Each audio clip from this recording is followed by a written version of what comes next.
Alors, du coup, Solidatech, en quelques mots, c'est un programme de solidarité numérique dont le but, c'est d'aider les associations à renforcer leur impact à travers une meilleure utilisation du numérique.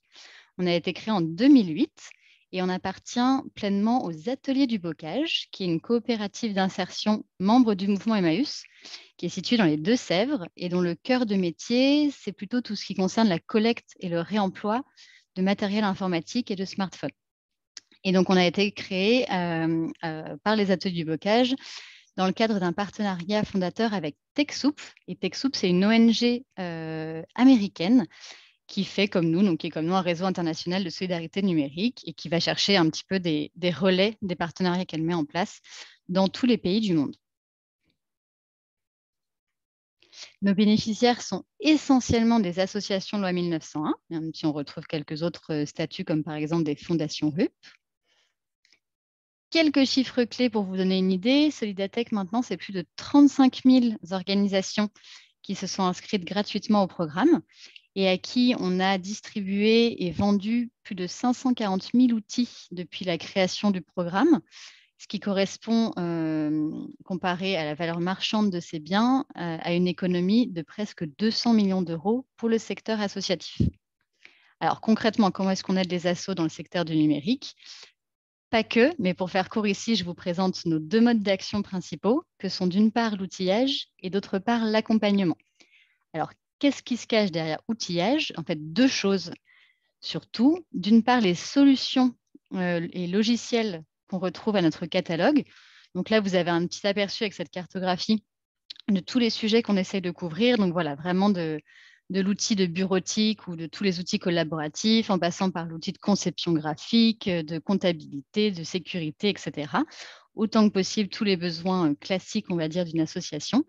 Et ça vous donne également un aperçu, comme quoi on a aussi bien des grands noms internationaux du style Microsoft, Google, Adobe, etc. Mais aussi, on met en place des partenariats à échelle plus locale et avec des solutions françaises, comme par exemple, c'est le cas avec Net Explorer ou encore avec TalkSpirit, Insia, Veit, etc. Et il y a aussi ce qui concerne dans la catégorie outillage, tout ce qui est équipement informatique. Donc en fait, comme je vous le disais tout à l'heure, les ateliers du bocage sont initialement des reconditionneurs de matériel informatique. Donc, on propose tout plein de matériel informatique reconditionné par nos collègues en insertion, soit dit en passant. Et on a aussi une petite offre de matériel neuf avec nos partenaires Cisco et Dell. Et puis, dernier slide pour ma part, avant que je passe le mot à Élodie, c'est un aperçu de ce qu'on entend par accompagnement. Sachant qu'au-delà de ça, on met aussi en place des programmes d'accompagnement de plus longue durée pour quelques associations où on fait des appels à projets, etc. Mais là, je vous mets surtout ce qui concerne le plus grand nombre de nos bénéficiaires, à savoir notamment le fait qu'il y a un centre de ressources dans présent sur notre site Internet dans lequel on met aussi bien des témoignages d'associations que des tutoriels pour utiliser nos solutions, des conseils divers et variés pour choisir tel ou tel outil, etc. On envoie aussi régulièrement des newsletters à destination de nos bénéficiaires qui le souhaitent. On a toute une équipe support qui est à votre disposition par téléphone, en plus de l'email, en semaine de 9h à 17h. Et puis, on propose également des formations, notamment des ateliers de sensibilisation sur des sujets très variés, RGPD, communication digitale, organisation de formation à distance, etc. Et on organise des webinaires comme celui-ci à peu près au moins une fois par mois.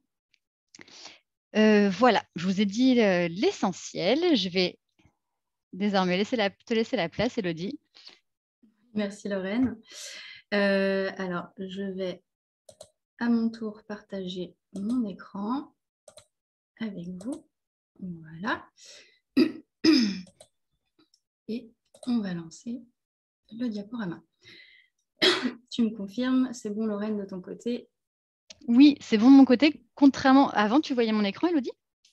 Oui, je voyais ton Ok, écran. d'accord. Il y avait un petit doute, ça devait juste être un bug juste chez Mélanie, donc tout va bien, mais ça m'a mis le doute du coup. Ça marche. En tout cas, c'est bon de ton côté aussi. Eh bien, en tout cas, merci pour cette présentation que tu nous as faite et bienvenue aux nouveaux qui nous ont rejoints en cours. Donc, on va pouvoir entrer dans le vif du sujet qui nous intéresse aujourd'hui, à savoir les réseaux sociaux, lesquels privilégier pour votre association et comment bien les utiliser. Alors, tout d'abord, appréhender les réseaux sociaux. Dans un premier temps, on va définir de quoi on parle. Donc, que sont les réseaux sociaux? Ça désigne des sites Internet, des plateformes, des applications mobiles qui permettent aux utilisateurs de se constituer un réseau d'amis ou de relations et qui favorisent les interactions sociales entre des individus, groupes d'individus ou organisations. Les réseaux sociaux, quelle va être l'utilité pour votre association d'être présent sur les réseaux sociaux? Eh bien, c'est un moyen efficace pour développer votre association, que ce soit en termes de visibilité, pour la promouvoir et la faire connaître, mais également pour développer une communauté autour de votre projet associatif, recruter de nouveaux bénévoles, attirer plus d'adhérents, les fidéliser. Et enfin, communiquer à moindre coût et également collecter des dons, puisque désormais, sur certaines plateformes comme Facebook et Instagram, vous allez pouvoir faire des levées de fonds directement depuis ces plateformes avec un bouton, une interface dédiée. Intéressons-nous maintenant un peu plus à la popularité des réseaux sociaux. On voit ici, donc en France comme dans le monde, que les réseaux sociaux sont très plébiscités et comptent un grand nombre d'utilisateurs. On retrouve sans grande surprise en première position Facebook, avec 38 millions d'utilisateurs en France. Et ce qu'on peut remarquer aussi ici, c'est l'arrivée de ce réseau social TikTok dans le classement, qui est un réseau social assez récent, qui a été créé en 2016 et qui compte déjà plus de 15 millions d'utilisateurs actifs en France. Donc, c'est vraiment un réseau en plein essor avec une progression qui continue à être exponentielle. Pour conclure vraiment sur ce panorama de l'utilisation des réseaux sociaux, ce qu'on peut en dire, c'est qu'ils font vraiment partie de notre quotidien. 76% des Français utilisent les réseaux sociaux. Donc, il y a de fortes chances pour que votre cible s'y trouve et qu'elle soit présente sur un ou plusieurs de ces réseaux. Et c'est pourquoi il est désormais indispensable d'intégrer les réseaux sociaux dans votre communication. Alors, comment choisir les réseaux sociaux pour votre association? On arrive au cœur du sujet qui nous intéresse. Effectivement, ça va être une étape importante. Sachez que ce choix va dépendre tout d'abord de la stratégie que vous souhaitez mettre en place. Selon la nature des cibles que vous voulez toucher, certains réseaux vont être indispensables alors que d'autres vont être plutôt inutiles. Le choix va aussi, le nombre de réseaux sociaux sur lesquels vous voulez vous pencher va aussi dépendre de vos ressources humaines et du temps que vous allez pouvoir consacrer à la gestion de ces réseaux sociaux, puisque plus vous allez multiplier les plateformes, plus cela va vous prendre du temps. Donc, il faut vraiment prendre cette notion-là en compte également dans le choix de vos réseaux sociaux. Alors, je vous propose un petit focus sur différentes plateformes. Tout d'abord, donc Facebook. Facebook, c'est le réseau social de référence en France comme dans le monde. C'est un réseau social qui compte beaucoup d'utilisateurs, ce qui entraîne une pluralité des profils. Vraiment, on va trouver toutes sortes de catégories de personnes sur ce réseau. Donc, c'est un réseau grand public. Et c'est pourquoi il va être fortement conseillé d'y être et c'est presque un incontournable. Alors, excuse-moi. Quels objectifs sur ce réseau? Pourquoi faire? Alors, ça va être un réseau idéal pour construire une première communauté et la fidéliser, autour d'une page dédiée à votre association. Vous allez pouvoir y publier des informations générales sur votre structure, partager des photos, des vidéos, relayer des événements, également relayer du contenu vers votre site ou votre blog si vous en avez un. Et vous pouvez aussi créer des communautés, des groupes qui vont être ouverts ou fermés avec les membres de votre communauté pour discuter de certaines thématiques, par exemple. De manière générale, comme vous allez voir donc, sur ce slide et sur les prochains, il y a des tendances pour savoir quand publier sur les réseaux sociaux. Mais alors ici, ce que je vous donne, ce sont vraiment des tendances à titre indicatif, puisque pour vraiment connaître les meilleurs jours et les meilleures heures pour publier vis-à-vis de votre audience et par rapport à votre activité, il va falloir se référencer quand même à vos propres statistiques pour pouvoir vraiment peaufiner, affiner les jours et les heures de publication. Mais en tout cas, quand vous vous lancez, ça peut être une bonne base sur laquelle se poser. Quelques conseils sur Facebook. Facebook, c'est un réseau social très humain, donc optez plutôt sur une communication abordable, pas institutionnelle, hein, on s'adresse directement au grand public. Miser également sur des publications qui incitent à la réaction des internautes. Ce qui va bien fonctionner, ça va être de montrer un peu les coulisses de votre asso, également montrer quand vous participez à des événements, et ça au travers de photos, de vidéos. Et vous pouvez aussi, pourquoi pas, imaginer lancer des jeux concours, vraiment pour essayer d'interpeller un peu votre audience. Alors, Instagram. Instagram, c'est le pouvoir des images. C'est un réseau social qui permet de partager des contenus visuels avec vos abonnés. Donc, ça, sous différentes formes. Vous allez pouvoir poster des photos, des vidéos, des carousels d'images, mais vous allez aussi trouver des stories qui sont...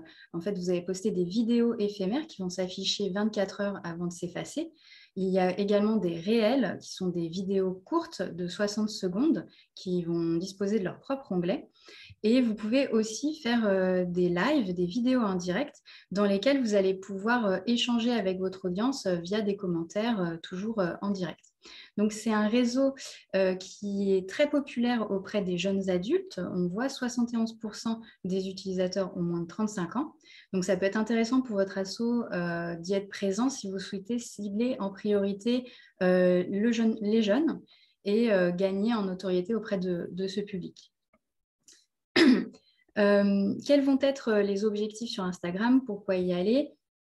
Ça va vous permettre de vraiment mettre en valeur votre association, de renforcer son identité. L'idée, c'est vraiment de montrer le dynamisme de votre association, montrer vos activités, vos services, vos produits, mais mettre aussi en avant, si vous faites des manifestations, inviter votre réseau à se mobiliser sur une action à venir. C'est vraiment un bon vecteur pour établir une relation de proximité avec votre communauté, avec vos bénévoles, vos adhérents, vos donateurs. Quelques conseils. Alors, comme je l'ai dit, c'est vraiment Instagram, le pouvoir des images. Donc, soignez vos visuels, ayez une identité forte. Si vous avez une charte graphique au sein de votre association, vraiment utilisez-la. Utilisez votre charte de couleurs, votre logo, les formes que vous pouvez avoir sur votre charte pour créer en fait des visuels qui vont être harmonisés et avoir un tout assez cohérent et être facilement identifiable. Également, pour favoriser l'engagement avec votre audience, n'hésitez pas à être créatif. Utilisez par exemple les stories pour poser des questions, lancer des sondages, mettez des petits stickers, de la musique. Enfin, l'important, c'est d'avoir vraiment un contenu qui va être attractif, inspirant pour donner envie de le partager, de le relayer. Utilisez aussi des hashtags pertinents, notamment dans les légendes de vos photos, de vos posts, pour pouvoir ressortir dans les recherches. Et utiliser, si au possible, quelques hashtags populaires, mais toujours en gardant à l'idée que ce soit bien en lien avec votre contenu. Également, taguer les membres de votre réseau, comme ça ils vont pouvoir plus facilement relayer votre contenu et ça va attirer l'attention aussi sur votre compte. Et enfin, Instagram, c'est vraiment le lieu privilégié des influenceurs. Donc, n'hésitez pas aussi à communiquer auprès des influenceurs pour essayer de faire relayer votre contenu et toucher une audience plus large. Élodie, avant Oui. qu'on passe à la suite, autant je garde les questions de fond pour la fin, autant quand je vois que les gens sont perdus, je me permets de t'interrompre en cours de route. Capucine demande si tu peux préciser le sens de communauté. Je pense que c'était plutôt pour Facebook. Oui, alors de communauté, c'est vraiment, quand je parle de communauté ici, c'est vos followers, vos abonnés, selon les noms que les réseaux ont, ils vont vous suivre. Donc, ça fait partie de votre communauté d'abonnés, en fait. Et du coup, c'est des personnes qu'un même sujet intéresse, que ce soit votre structure en Alors, si c'était particulier ou la par structure. rapport à Facebook, oui, c'est vraiment des gens qui se rejoignent sur un même sujet ou vraiment un même intérêt. Je Très ne sais pas bien. Et si si tu j'ai peux juste répondu. répéter pour Clémence les 3 types de formats vidéo Instagram, live Oui, et alors, puis après on peut continuer. alors il y a vous allez avoir les posts qui peuvent être soit des photos, soit des vidéos, qui sont aussi possibles. Vous pouvez les présenter en format carrousel, donc plusieurs photos par post ou plusieurs vidéos. Vous avez les stories, donc ça c'est vraiment très populaire et ce sont des vidéos éphémères qui s'affichent 24 heures avant de s'effacer. Il y a les réels qui sont des vidéos courtes qui, elles, ne s'effacent pas et vont vraiment être disponibles dans un onglet sur votre profil. Et vous avez aussi les lives qui sont des vidéos en direct que vous pouvez décider de faire pour, par exemple, lors d'une manifestation. Après, ça dépend du format que vous souhaitez mettre en place. Mais en gros, c'est les 4 types de formats que vous allez retrouver. Super, merci. Donc, je vais continuer avec Twitter. Donc, Twitter, là, on est vraiment sur l'information en temps réel. C'est un réseau qui se concentre sur le traitement de l'actualité et des tendances. C'est une plateforme qui est très fédératrice avec des profils différents. On a une tranche d'âge assez large. On voit que 49% des utilisateurs ont entre 24 et 44 ans, pardon. Donc, l'avantage d'investir Twitter, ça va être de pouvoir toucher une cible multiple. Twitter, c'est aussi un bon outil pour faire de la veille et par conséquent contrôler votre e-réputation. Vous allez pouvoir également relayer de l'information sur votre actualité, vos projets, faire là aussi des liens vers le contenu de votre site si vous en avez un. Et puis, vous avez aussi quelque chose d'assez populaire sur Twitter. Si vous participez ou organisez un événement, vous pouvez faire du live tweet, c'est-à-dire publier plusieurs tweets en un temps restreint pendant l'événement en direct pour décrire ce qui se passe et essayer un peu d'attirer l'attention sur votre événement. Twitter, ça va être notamment particulièrement adapté pour des associations sportives, puisqu'il y a énormément d'acteurs du sport qui sont présents. Donc, par exemple, si vous êtes une asso sportive, ça va être un bon outil pour publier les résultats de vos compétitions ou encore pour publier du contenu un peu plus poussé sur votre domaine sportif qui peuvent intéresser les gens qui vous suivent. Nos conseils sur Twitter: utiliser des hashtags adaptés et mentionner des comptes pour vraiment faire réagir les personnes et gagner en visibilité. Également, soyez concis dans vos publications, mais de toute façon, ça, vous n'allez pas avoir le choix puisque Twitter vous oblige, il vous restreint un maximum de 280 caractères par tweet. Et également, utiliser un visuel pour avoir plus de chances d'être partagé. Puisque un tweet qui ne contient pas d'image a 2 fois moins de chances d'être partagé. Donc vraiment, là aussi, l'importance du visuel. C'est également une plateforme où il y a beaucoup de tweets qui sont publiés par minute. Donc, ça nécessite une fréquence de publication assez importante sur ce réseau. Un autre réseau, LinkedIn, que vous connaissez peut-être, qui est alors là, c'est le réseau vraiment 100% dédié aux professionnels. On est sur des utilisateurs qui sont majoritairement âgés de 24 à 54 ans, donc plutôt la population active. C'est vraiment un réseau qui va être utile pour crédibiliser votre association et vos actions aux yeux des professionnels. Vous allez pouvoir créer une page dédiée entièrement à votre asso sur laquelle vous allez pouvoir présenter votre projet, promouvoir vos activités, montrer votre savoir-faire. Vous allez aussi pouvoir développer votre réseau de bénévoles, de donateurs, de mécènes ou aussi d'autres acteurs de votre secteur. C'est un réseau qui va vous permettre notamment de recruter directement depuis LinkedIn des bénévoles ou des employés en publiant des annonces et en les gérant via une interface dédiée sur LinkedIn qui est gratuite. Et en contrepartie aussi, c'est un réseau social qui va pouvoir permettre de mettre en valeur vos bénévoles. Et ils vont pouvoir en fait renseigner sur leur profil le poste ou les missions qu'ils opèrent au sein de votre association dans un onglet spécifique bénévolat et faire le lien vers votre page. Et donc, par ce biais-là, vous gagnez aussi également en visibilité et en crédibilité.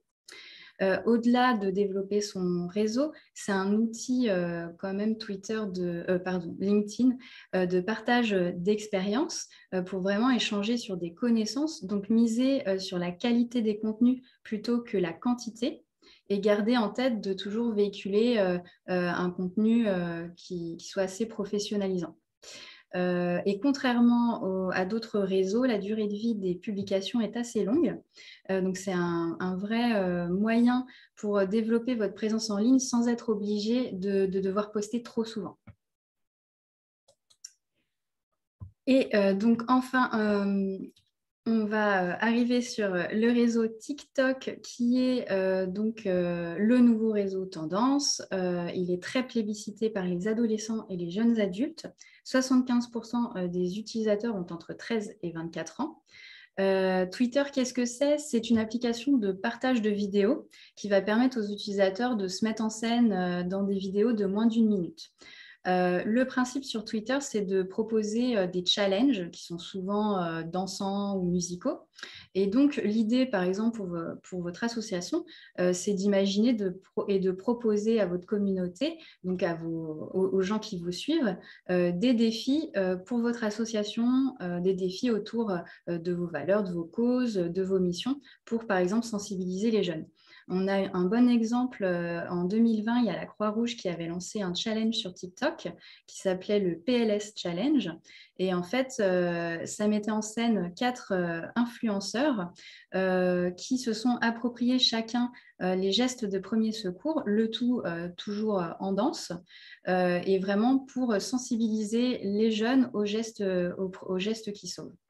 Donc vraiment, sur ce réseau, soyez vraiment créatifs, ne soyez pas trop sérieux. On est là pour les jeunes, ils vont pour du divertissement.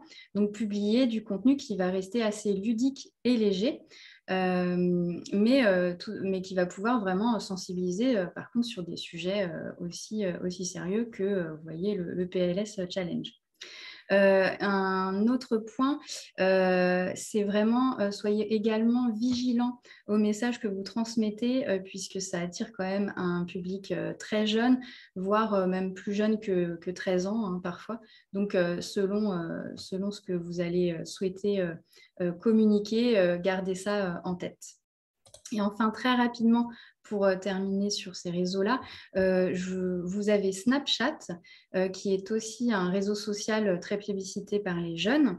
Le principe sur Snapchat, c'est de proposer du contenu éphémère qui va être visible une fois avant de s'effacer. Ça va être intéressant et stratégique d'y être si vous souhaitez atteindre un public jeune et pour les solliciter, par exemple, sur un sujet ou une action, mais également pour rajeunir votre association, essayer d'attirer de nouveaux bénévoles.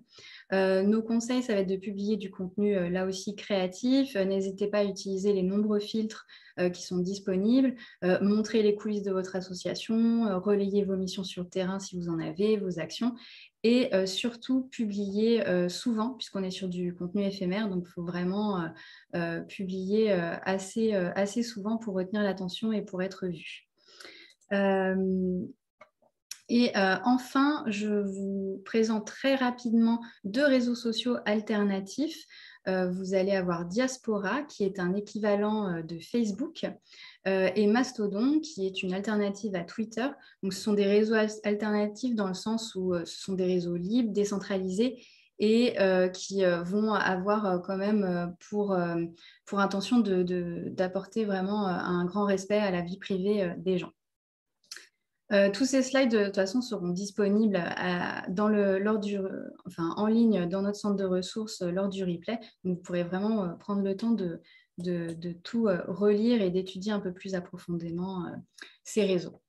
Donc maintenant, passons à la deuxième partie du webinaire, gérer efficacement vos réseaux sociaux, puisque une fois que vous avez décidé sur quelle plateforme vous dirigez, peu importe le ou les réseaux que vous allez sélectionner, il y aura toujours une logique commune.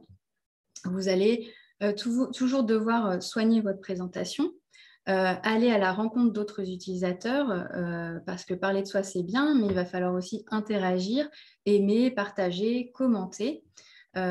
Également, gardez donc bien en tête de publier régulièrement. Il n'y a rien de pire que de voir une page Facebook complètement morte, dont la dernière publication remonte à plus d'1 an ou même 6 mois. Et également, lorsque vous publiez, gardez aussi l'idée de favoriser l'engagement, c'est-à-dire d'amener les gens à faire l'action de ce pourquoi vous postez. Et incluez des call to action, par exemple, contactez-nous, signez notre pétition, venez nous rencontrer. Également, pensez à bien mettre des hashtags, à mentionner les gens pour interpeller, gagner en visibilité. Ici, quelques bonnes pratiques sur comment rédiger sur les réseaux sociaux.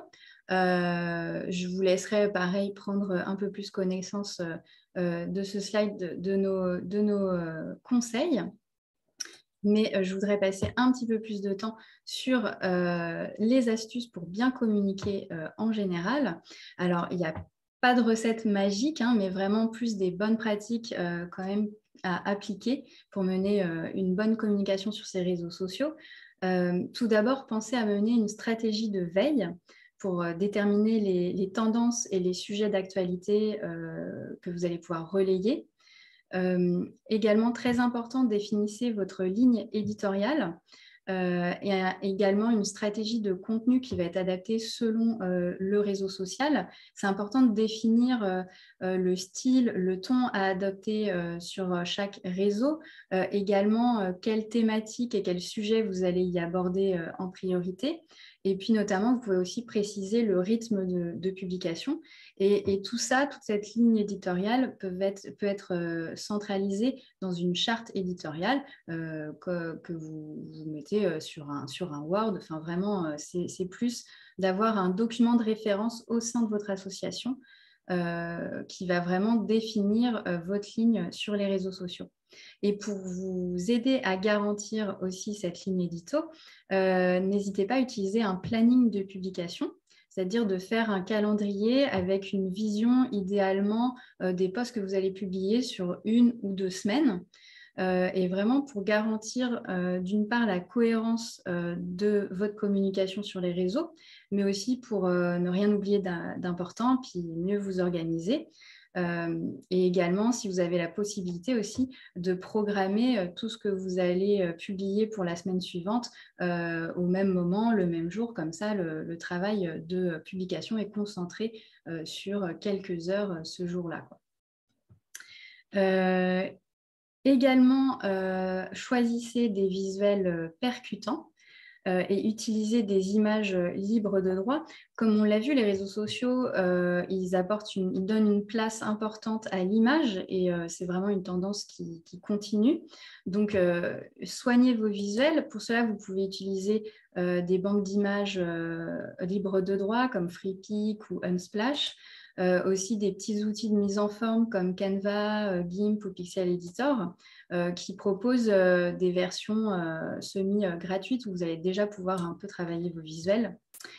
Et également, comme on va le voir un peu plus en profondeur, utiliser des outils de gestion et appréhender vos statistiques. Alors, utiliser des outils de gestion, pourquoi ? Tout d'abord, tout simplement pour gagner en temps et en efficacité. C'est un outil de gestion, en fait, ça va vous permettre de pouvoir programmer à l'avance vos publications sur plusieurs réseaux sociaux et ce, depuis une seule et même interface. Donc vraiment, ça va vous faire gagner en temps, en visibilité.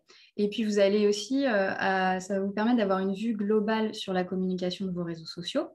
Vous allez aussi, généralement, grâce à ces outils, bénéficier de fonctions statistiques un peu plus poussées. À noter, par contre, qu'effectivement, vous avez Facebook et Twitter qui vont vous proposer, qui vous permettent quand même de programmer directement depuis leur plateforme. Vous avez même Twitter qui a un outil qui s'appelle TweetDeck sur lequel vous pouvez programmer tous vos tweets. Mais ils concernent vraiment que leur plateforme, alors que sur ces outils-là, vous allez pouvoir vraiment gérer différents réseaux sociaux au même endroit. Donc, je vous ai mis ici une petite sélection d'outils de gestion. Ce que vous pouvez remarquer, en fait, ce qui est intéressant ici, c'est de voir que Swello, Buffer et Outsuite vont tous proposer une version freemium, donc c'est-à-dire une version gratuite, qui peut, peut-être dans beaucoup de cas pour votre asso, être utile, être déjà assez satisfaisant. Mais sinon, pour l'ensemble de ces solutions, elles sont toutes disponibles avec des réductions pour les associations. Donc vraiment, allez vous renseigner, c'est des outils qui sont très intéressants si vous souhaitez vous lancer sur les réseaux sociaux ou si vous y êtes déjà et vous souhaitez améliorer votre gestion et perdre moins de temps. Également, ce qui va être important à prendre en compte au-delà du tarif dans le choix de ces outils, c'est de voir quelle plateforme ils prennent en charge. Donc, vous voyez, ils prennent généralement tous à peu près Facebook, Twitter, Instagram, LinkedIn, mais quelques-uns vont proposer d'autres réseaux en plus, comme par exemple Social Pilot qui propose désormais TikTok. Également, allez creuser les fonctionnalités sur le réseau qui vous intéresse. Si vous êtes sur Instagram, allez vérifier que l'outil de gestion que vous allez choisir vous permet par exemple de programmer des stories, puisque c'est assez important et incontournable.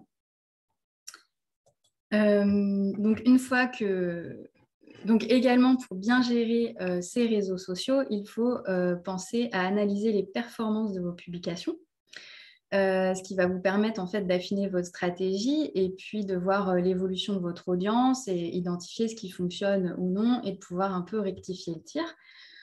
Pour cela, ce qu'on vous conseille, c'est de reporter des données clés de manière régulière, donc par exemple tous les mois ou tous les trimestres, dans un tableau de bord. Et de vous concentrer sur seulement quelques indicateurs clés que vous allez choisir en fonction de vos objectifs. Si c'est d'accroître votre communauté, donc d'acquérir de nouveaux followers, de gagner en visibilité ou au contraire de susciter plus d'engagement, vous n'allez pas étudier les mêmes indicateurs. Pour vous donner une idée, chez Solidatech, on souhaitait gagner en notoriété sur nos réseaux sociaux. Donc, on s'est intéressé à relever le nombre d'abonnés pour voir un peu l'évolution sur l'année, quel était le meilleur post, le meilleur taux d'impression ou de couverture, et de vraiment étudier la tendance sur l'année et de dégager un petit peu ce qui fonctionnait le mieux ou non au travers de nos publications. Donc vraiment, selon vos objectifs, il ne va pas être nécessaire de tout reporter. Il vaut mieux se concentrer sur des indicateurs clés par rapport à vos objectifs. Si par exemple, votre but, ça va être de gagner en visibilité, par exemple, vous êtes une association sportive et votre but, ça va être de vous faire connaître dans le département ou la région pour attirer de nouveaux pratiquants. Votre but, ça va être de gagner en visibilité. Donc, vous allez plutôt étudier la couverture, voir si vos publications sont largement vues, est-ce qu'elles atteignent la cible. Alors que si vous êtes une association qui, par exemple, fait un travail d'accompagnement pour des victimes de violences sexuelles, votre but est de créer vraiment, de renforcer votre communauté, de créer vraiment un lieu où la parole va se libérer, se serrer les coudes. Là, vous allez plutôt mesurer le taux d'engagement, les interactions, les likes, les commentaires, voir si vraiment les gens réagissent bien à vos publications. Et donc, en bonus, vous trouverez un lien vers notre boîte à outils dans laquelle vous allez retrouver vraiment tout un tas d'astuces, de tutoriels, de liens vers des outils pour vraiment bien se lancer et améliorer votre stratégie de communication digitale. Et donc, en conclusion, Avant de vous lancer donc tête baissée et de vous inscrire sur tous les réseaux sociaux, gardez bien en tête de faire dans un premier temps un état des lieux. Définissez vraiment l'identité de votre structure, vous remettez à plat vos valeurs, votre histoire, le message que vous portez. Déterminez également votre cible, auprès de qui vous souhaitez communiquer exactement. Est-ce que c'est les jeunes, les seniors, le grand public, les professionnels? Déterminez également quels sont vos objectifs. Est-ce que vous défendez une cause, vous apportez un service? Est-ce que vous souhaitez déclencher une action? Et en fonction de cela et de votre stratégie, choisissez les réseaux, sélectionnez-en quelques-uns, voire peut-être seulement un seul, et surtout animez-les régulièrement. Donc vraiment, donnez-vous des objectifs réalistes. Dans un premier temps, vaut mieux aller sur moins de réseaux, mais de s'y tenir, de publier régulièrement, que d'essayer de trop tout démultiplier et puis au final d'abandonner. Et enfin, évaluer, essayer de déterminer vraiment vos points positifs et vos points négatifs et de dégager des pistes d'amélioration en fonction. Voilà, je vous remercie et je vais passer la parole à Lorraine. Je souris parce que Bernard nous dit que c'est difficile d'alimenter l'onglet questions-réponses tant la présentation est claire. Alors, c'est plutôt sympathique de votre part. Merci Bernard. Écoutez, ne vous forcez pas. En l'occurrence, il y a d'autres petits camarades qui ont quand même eu des questions. Donc, c'est parfait. Ça va permettre d'aller encore un petit peu plus loin sur certains sujets. Mais vraiment, tant mieux si déjà ça vous apporte de bons éléments. Je commence tout de suite par un sujet qui a été remonté plusieurs fois vers la première partie de la présentation. C'était au sujet de ce qu'on appelle les hashtags. Oui. En fait, ça serait bien que tu nous expliques un peu plus précisément du coup en quoi ça consiste, à quoi ça sert en gros, comment est-ce qu'on les met concrètement sur les réseaux sociaux et tu en faisais l'emphase pour Instagram. Est-ce que ça veut dire que c'est pas du tout utile pour les autres? Est-ce qu'il y a d'autres réseaux sociaux sur lesquels ça vaut la peine aussi? Voilà, un petit focus sur les hashtags. Ok. Alors, les hashtags, c'est vraiment un moyen pour référencer ces publications. Ça va surtout servir dans les moteurs de recherche des réseaux sociaux. Vous allez en trouver effectivement sur Twitter, ils sont très populaires et très utiles, également sur Instagram. Vous pouvez les utiliser aussi sur Facebook, mais ils vont être l'efficacité dessus est un peu plus. Enfin, les gens sont pas. C'est un peu moins flagrant, on va dire. Mais vraiment, les hashtags, c'est surtout sur Instagram et Twitter. Ça va permettre d'une part que vos posts recherchent. Ce sont des mots-clés, donc il faut bien les choisir. Et ça va permettre, grâce à ces mots-clés, de ressortir dans les recherches et dans les tendances sur le réseau.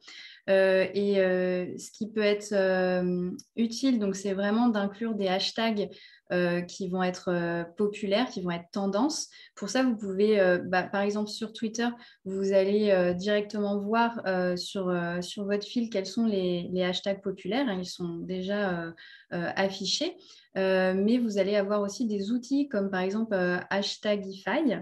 Que vous allez retrouver dans la petite boîte à outils qu'on vous a mis à la fin et qui va vous permettre de savoir quels sont les hashtags tendances et de pouvoir peaufiner vos mots-clés et ainsi les utiliser dans vos publications.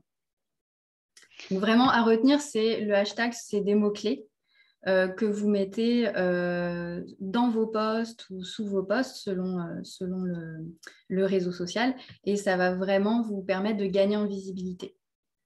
Et c'est différent d'une mention. Je ne sais pas si...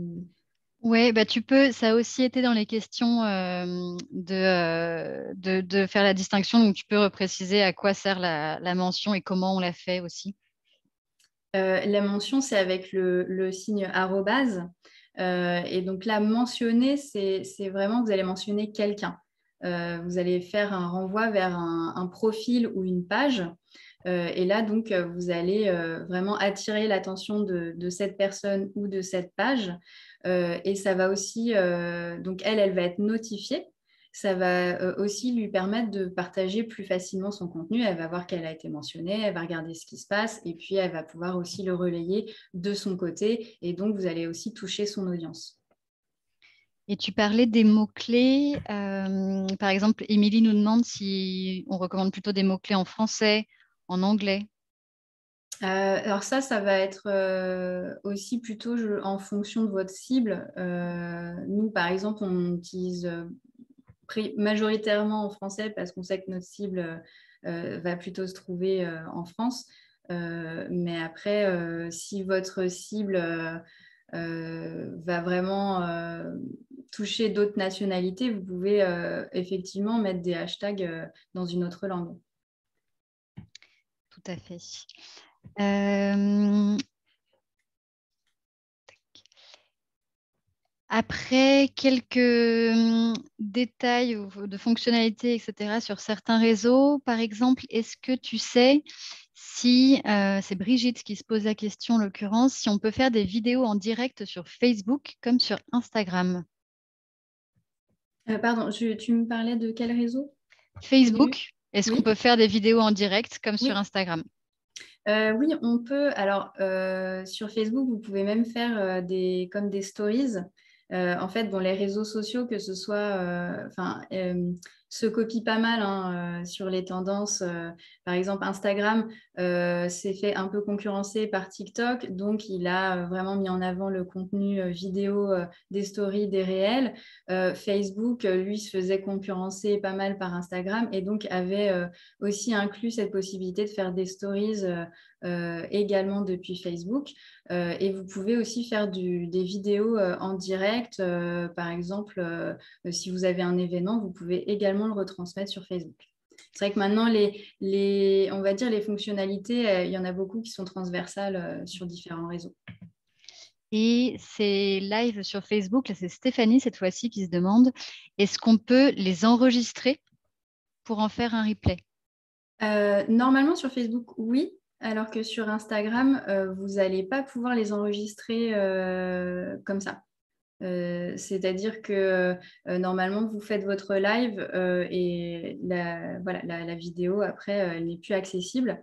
Vous allez pouvoir y accéder si vous utilisez des petits outils complémentaires.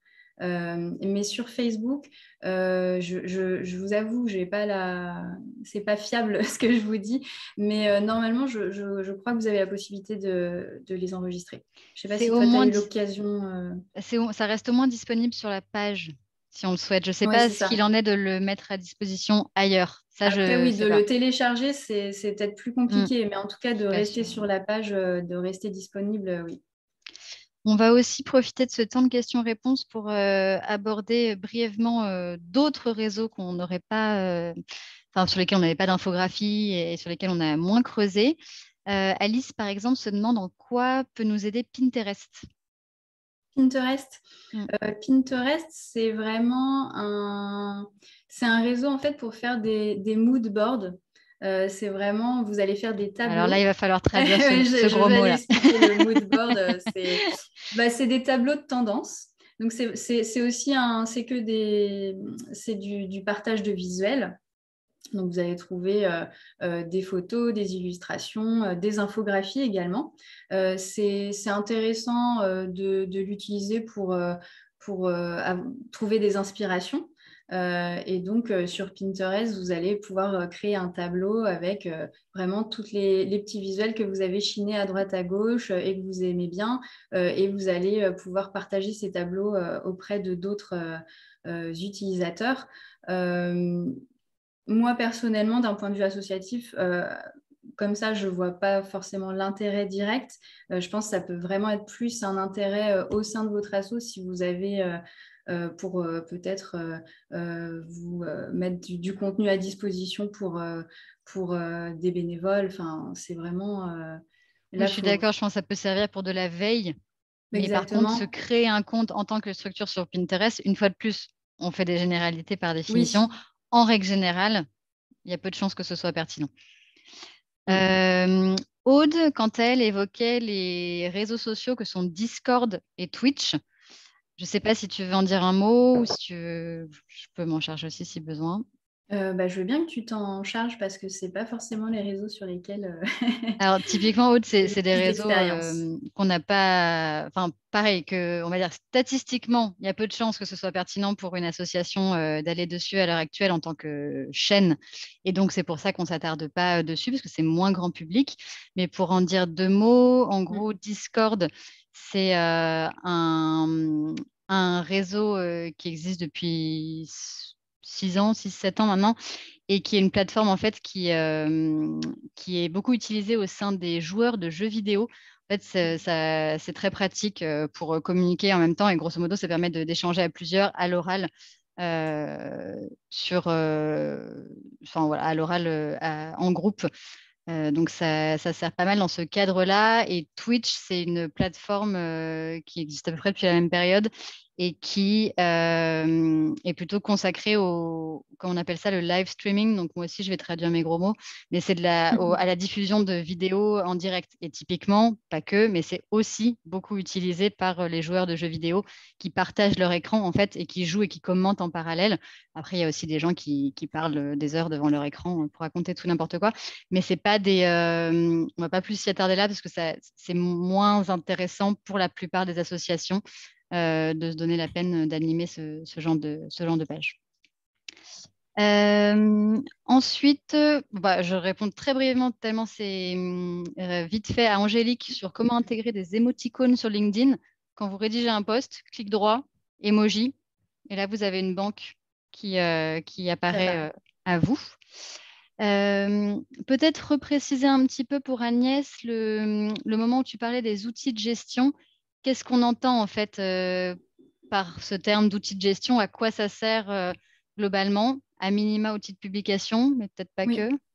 Alors, à minima, c'est un outil de publication, c'est-à-dire vous allez vraiment, ça va être une interface, donc c'est une solution en ligne, vous vous connectez, vous allez avoir votre interface où vous allez pouvoir rédiger, mettre en forme, justement ajouter des emojis, des hashtags, des liens vers votre si vous renvoyez vers votre site par exemple ou vers un article.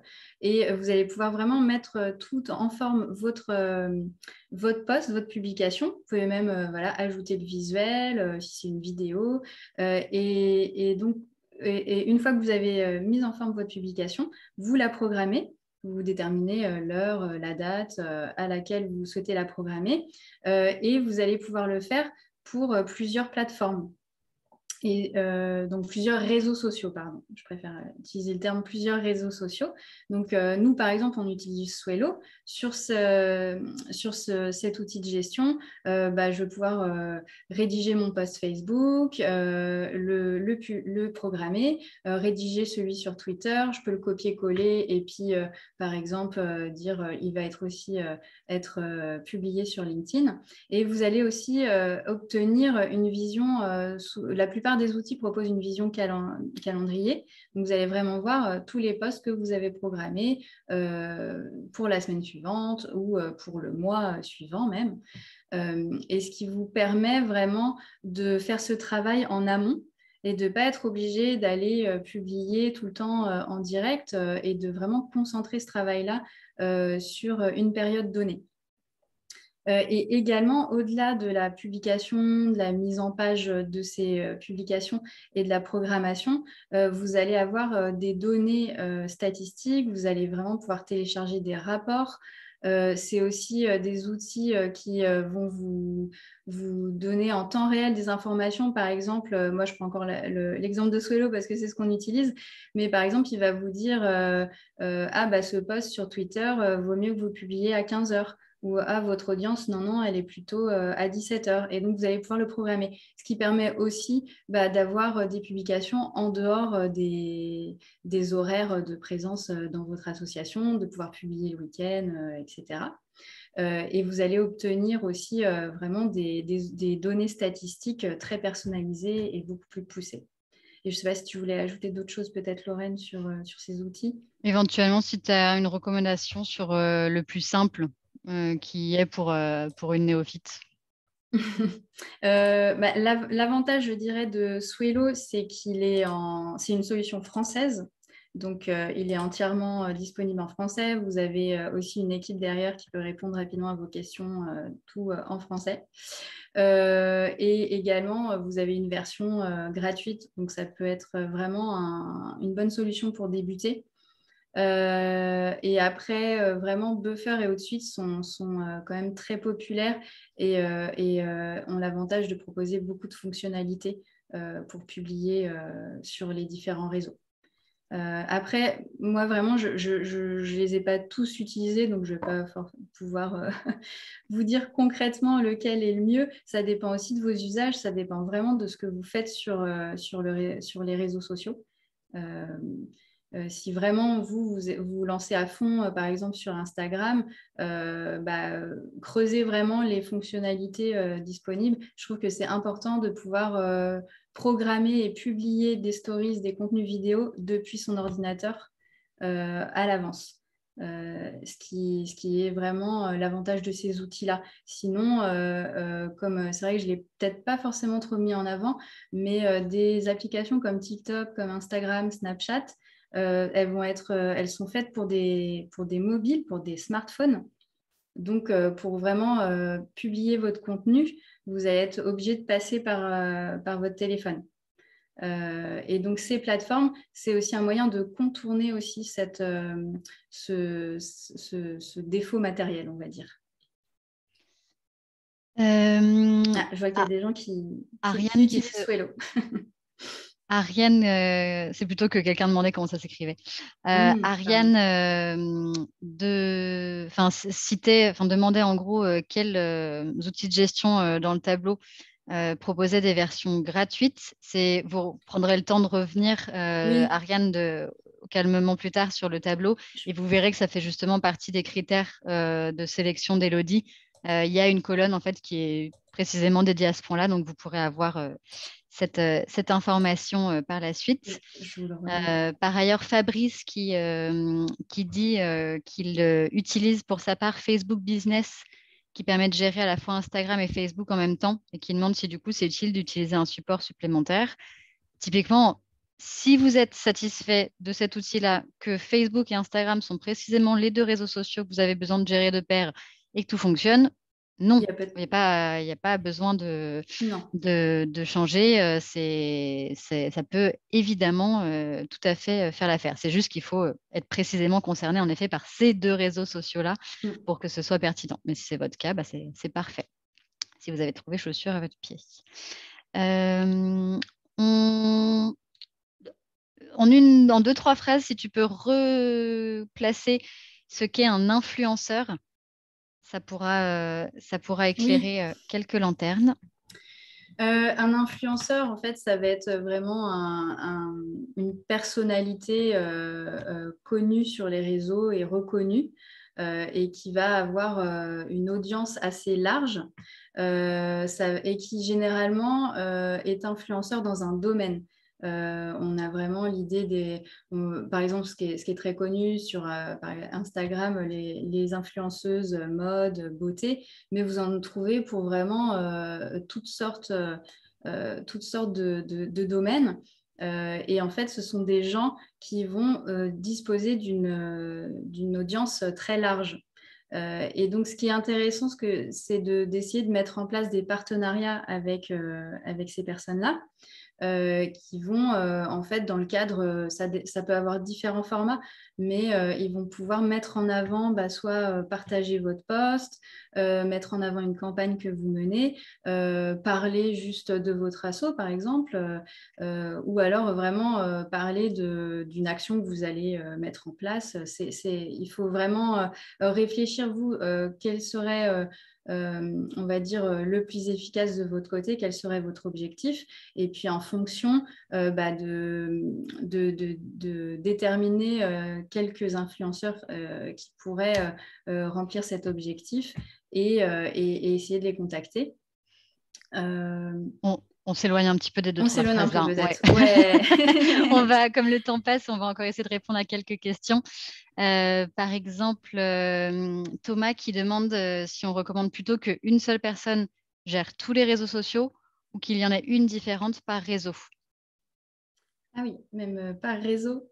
Alors après, c'est vraiment à voir vous avec votre fonctionnement interne, mais je pense que ce qui est vous pouvez tout à fait gérer les réseaux sociaux à plusieurs personnes, mais ce qui, surtout si, alors peut-être vous posez cette question-là parce que il y a une personne dans votre asso qui va être très calée sur, je ne sais pas, TikTok, alors que l'autre, c'est un aficionado de Twitter. Donc, ça peut être bien aussi de vraiment utiliser les savoir-faire des uns et des autres, mais garder en tête d'avoir vraiment une ligne éditoriale Une cohérence. et une cohérence, et notamment dans le ton que vous utilisez, dans ce sur quoi vous communiquez, et puis aussi peut-être à quel moment. C'est-à-dire, et quel sujet vous choisissez pour quel réseau social, puisque vous n'allez pas forcément publier le même sujet, vous n'allez pas forcément publier votre sujet sur tous les réseaux. Il y en a qui sont plus pertinents pour l'un ou pour l'autre. Donc, vraiment, Ouais. garder une cohérence si vous êtes à plusieurs. Ça peut être par le planning, faire un calendrier, et puis ça peut être aussi vraiment cette ligne éditoriale. Et après, qu'il y ait une personne ou deux qui publient le jour souhaité, ça, pas de souci, hein. Je pense qu'on peut tout à fait avoir plusieurs animateurs pour chaque réseau social, un pour chaque, mais qu'il faut qu'il y ait une personne responsable des réseaux sociaux. Ça ne veut pas Qui dire, va une fois être de quand plus, même quand on est référente. responsable de quelque chose, ça ne veut pas dire qu'on se charge de tout, mais ça veut dire qu'on a la vision d'ensemble et qu'on fait le chef d'orchestre. Ouais. Je pense que c'est un bon compromis. Il y a Christophe, on évoquait différents réseaux sociaux distincts tout à l'heure. Là, il y a Christophe qui typiquement évoque aussi YouTube en se demandant, voilà, pour certains, c'est un réseau social, pour d'autres, non, il ne sait pas trop quoi en penser. Typiquement, et c'est exactement ça, ça va dépendre de l'usage de chacun. Nous, typiquement, chez Soliatech, on est présent sur YouTube. On le considère, soyons honnêtes, vraiment comme une plateforme d'hébergement de vidéos et pas comme un réseau social. Voilà. Après, ça reste, je pense, pour le genre de structure comme les nôtres et les vôtres, l'usage le plus commun parce que c'est pas ce qui donne le plus de visibilité. Donc, aller réellement investir là-dessus, moi, j'y crois pas trop. Donc, je serais plutôt dans l'équipe de ceux qui disent que c'est une plateforme d'hébergement vidéo. Mais en effet, les deux se défendent et chacun son point de vue.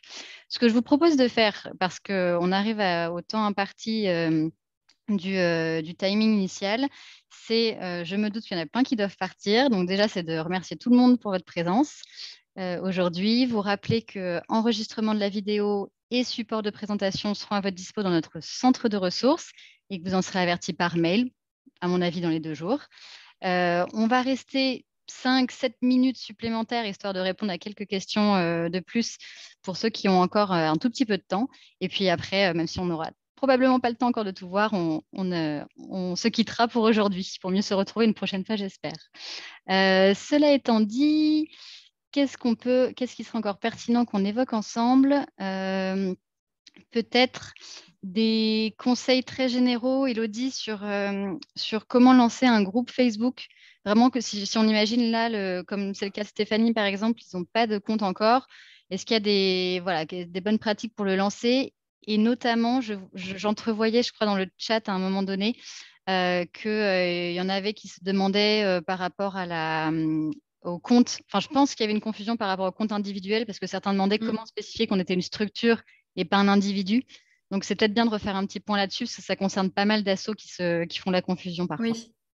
Oui, ça c'est très important. J'ai essayé un peu d'ailleurs de le dire dans la présentation sur les réseaux, de faire bien attention entre un profil et une page. En fait, sur des réseaux sociaux comme Facebook ou LinkedIn, vous allez devoir vous créer un profil personnel, c'est-à-dire le profil de moi, Élodie, toi, Lorraine. Et depuis ce profil-là, vous allez créer une page qui s'appelle une page entreprise, hein, mais après, voilà, vous personnifiez, c'est pour votre association. Et ça va être vraiment la page qui va interagir en tant que l'association. Et cette page, vous allez pouvoir la faire administrer par plusieurs profils où les personnes vont pouvoir publier du contenu, être administrateurs. Mais vraiment, c'est une page à part entière qui est vraiment dédiée à votre association. C'est important puisque vous allez avoir plus de fonctionnalités en tant que page qui vont être adaptées à ce que vous y faites en fait. Vous allez aussi avoir des statistiques, des choses que vous n'aurez pas sur un profil personnel. Et puis c'est vraiment, ça garantit aussi le fait que vous publiez en tant que l'association. Au niveau des groupes Facebook, alors quelques conseils, je ne sais pas particulièrement, enfin en tout cas, vous allez pouvoir créer depuis votre page un groupe et vous allez pouvoir y inviter déjà des personnes qui vous suivent ou des personnes qui sont dans vos contacts, vous, à votre profil perso. Le groupe, ce qui est important, je dirais, mais tout dépend de ce que vous allez en faire, mais vous pouvez l'ouvrir à tout le monde ou le fermer au contraire et vraiment devoir inviter les gens dessus. Vous allez pouvoir créer en fait un groupe sur plutôt une thématique qui va répondre plutôt à une thématique, on va dire, ou un sujet, et vous invitez les gens pour en discuter. Vous allez être modérateur, vous, et vous allez pouvoir, par exemple, décider si vous autorisez telle ou telle personne à publier tel contenu, ou alors, si c'est plutôt libre, les gens publient le contenu qu'ils veulent. Mais pour bien modérer un groupe sur Facebook, il faut vraiment quand même essayer de l'alimenter régulièrement, de relancer la conversation ou le partage de posts dans ce groupe pour créer une communauté quand même qui soit active. Mais c'est vraiment après à vous aussi de faire votre cuisine sur pourquoi vous voulez créer un groupe en particulier, mais ça peut être un groupe d'action pour certains de vos bénévoles, et puis ils vont pouvoir échanger des idées pour une action que vous allez mener, et c'est un endroit aussi pour partager des idées, des liens, des infos qu'on a vues à droite à gauche au même endroit. Je ne sais pas si j'ai répondu à la question.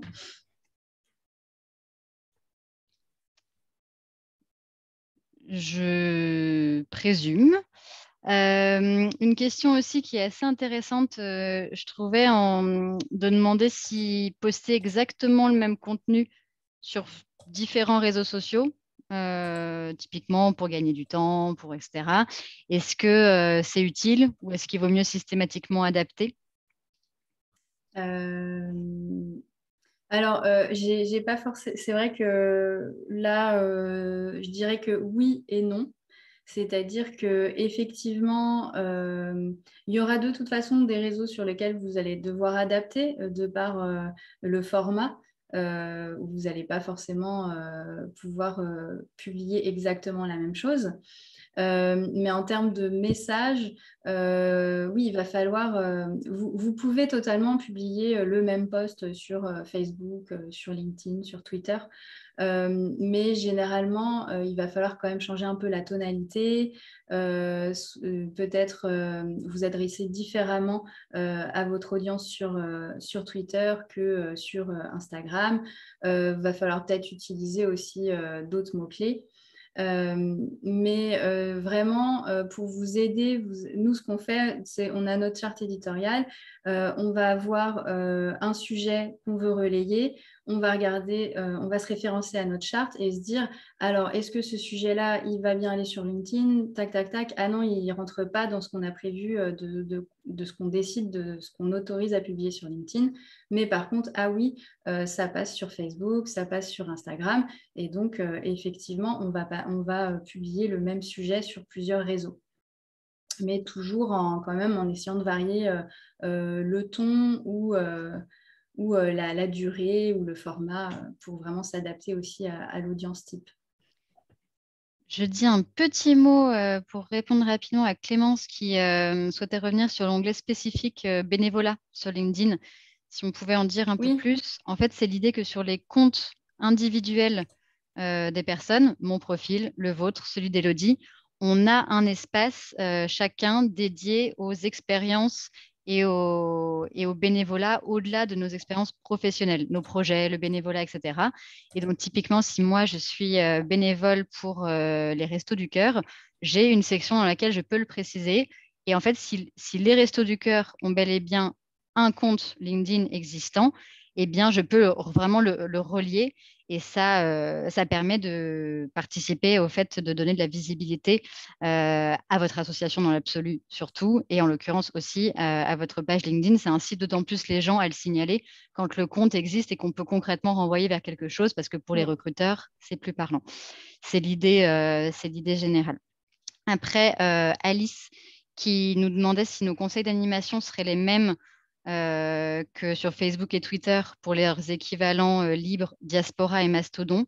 J'ai à la fois envie de dire oui dans les très grandes lignes et en même temps non, dans la mesure où ce sont des réseaux sociaux de niche sur lesquels le grand public, contrairement à Facebook surtout et Twitter pas mal, n'est pas de base. Donc en fait, soit vous êtes dans une communauté particulière et auquel cas, bah, là, votre cible va vous trouver dans tous les cas. Soit plus vraisemblablement, il faudrait faire déjà de la sensibilisation sur ces réseaux-là, l'intérêt d'aller sur ceux-là plutôt que d'autres, pour qu'ensuite les gens s'inscrivent dans un premier temps avant de vous suivre. Donc c'est pour ça aussi, en même temps, c'est vraiment des pistes très intéressantes, et donc c'est pour ça qu'on souhaitait les évoquer. Et en même temps, c'est pour ça qu'on s'y est pas attardé, c'est parce qu'une fois de plus, pour la majorité des associations grand public, ça a peu de chances d'être très réaliste d'y investir du temps. Voilà, j'aimerais bien encore qu'on passe tout plein de temps ensemble et qu'on réponde à la trentaine de questions qui attendent encore. Mais malheureusement, là, on arrive vraiment au bout du temps imparti, et je pense pour vous comme pour nous. Donc, on va s'arrêter là pour aujourd'hui. Mais un très grand merci, Élodie, pour ta présentation très claire. Je pense que bien des participants seraient contents seront contents d'obtenir le support de présentation et le replay pour digérer tout ça au calme. Mais voilà, merci à tous pour votre présence aujourd'hui, pour votre participation en termes de questions dans le chat, etc. C'est toujours et agréable et intéressant quand ça se passe comme ça. Donc, merci tout plein. Et puis, on vous souhaite une très bonne journée et à bientôt pour un prochain webinaire. N'hésitez pas à Merci consulter beaucoup. notre page agenda. Bon Au après-midi.